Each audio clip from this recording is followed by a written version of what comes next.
Well, six senior government officials, in fact, have been paid 12 million rand while on suspension. That's according to Minister in the Presidency Mondli Gungubele, who was responding to a parliamentary question by the Democratic Alliance. Now, according to the minister, these suspended officials earned millions of rands while sitting at home, waiting for the disciplinary processes to be concluded. Let's talk about this then with Economist Lebohang Pheko, who's joining us this afternoon. A very good afternoon to you, Ms. Pheko, and welcome to the program. So, 12 million rand on 6 heads of department, all of whom have been suspended for a year or more. How does this even happen in a country where the state says it wants to function optimally? Yeah, I mean, this is not the first time we're hearing this. Remember that there were 3,000 PRASA ghost workers that were found not long ago. There have also been several different, I think Umsunduzi municipality, where there were about 100 ghost workers or suspended workers or non-existent workers even found. So it seems that there's an inimical systemic issue that's taking place. And I wouldn't be able to explain quite how that happens, because one would imagine that there are human resource records, that they are people who have to be put through payroll protocols, and that these have to be fairly rigorously audited from month to month, let alone how this happens from year to year even. I mean, there's some people who seem to have not been at work and have been paid for 2-3 years whilst either some action, whilst on suspension for some kind of action or infraction at the workplace. And I think that it sets quite a poor precedent. And you know, one is tempted to even not use the word precedent, because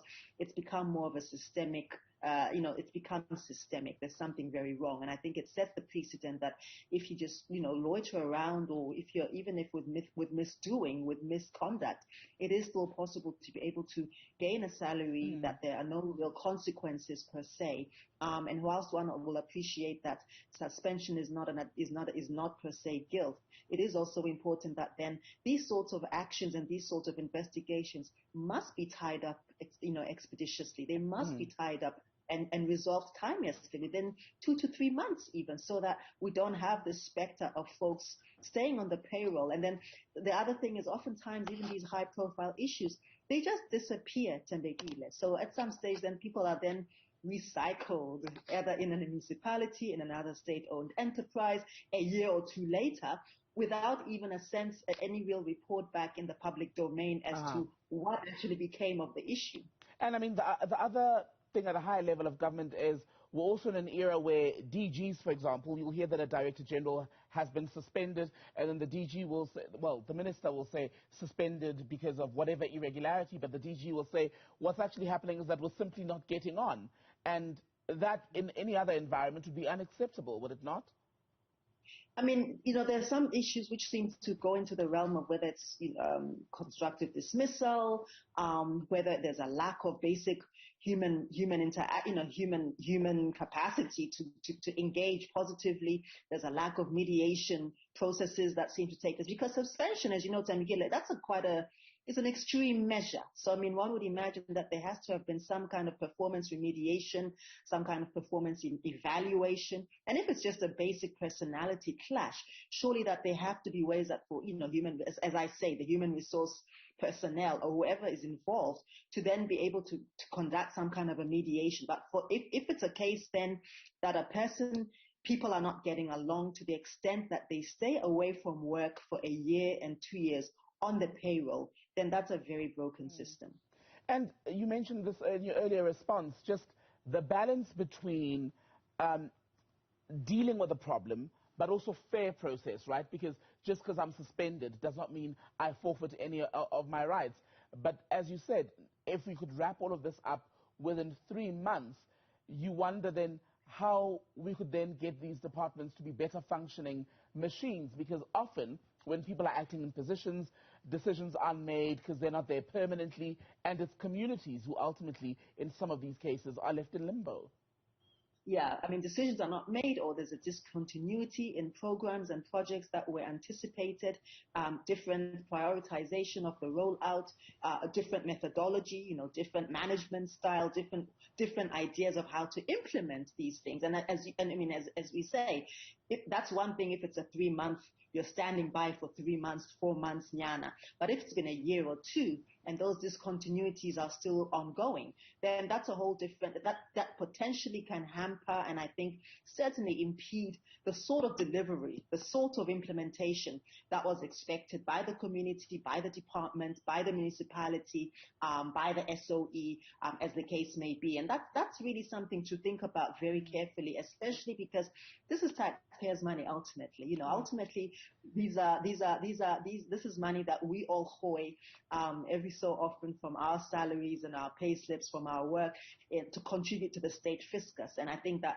the public, is owed certainly much more accountability and much more efficiency in dealing with these sorts of matters than the commitment seems to be at the moment. And we were talking earlier about how personality clashes at DG level become an issue. The person is then suspended, but we're still, of course, paying them because it's paid suspension. But when you look at the list of these 6 heads of department who've been suspended, some of them face very serious charges. Fraud, which would be something, if it's found to be true, would also have to have a pronouncement by a court, which also then means it could even be a longer process. But outside of process, I'd like us to talk about the spread of the rotten government and why is it that it exists at almost every level.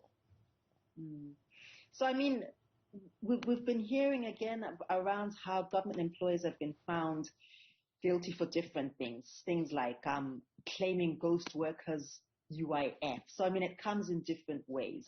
There's another where apparently a fraudster had created some of these 56 ghost workers. The Scorpions at some stage cited their own department where 35 people were suspended internally for allegedly creating ghost workers. And this is the NPA. If the prosecutors themselves are subject to these sorts of systems failures, breakdowns, fragilities, vulnerabilities, it is extremely worrying. 5,800 government officials were caught for 350 COVID grant fraud, and so on and so forth. So this is not here and there, Tembegile. This is fairly widespread, and I just don't have the answer to, if it's so widespread, where in fact do you indeed, where does the rot begin and end? Because if the rot seems to be more of a ongoing institutional or systemic culture, rather than the exceptions to the rule, a few bad apples here and there, that's very, very problematic. And I'm wondering whether the kind of internal audit processes that need to take place, the Auditor General that needs to step in, and different investigative mechanisms that need to step in. We do have a standing committee, you have SCOPA in Parliament who are supposed to provide the kind of interrogative frame for people to answer questions, for the powers that be and those who need to answer questions because they really act on behalf of citizens per se. The Standing Committee on Public Accounts. And those are the sorts of institutions, mechanisms, processes that need to be much more vigorously utilized. But I think more than that, it also is linked to the cadre deployment and the sort of the ways in which people who are not per se always skilled and who don't always per se have the gravitas to carry out the task get into the system and for whatever reason, because oftentimes it's a case of party loyalty over being able the best person for the job. This does seem to have become endemic in the system.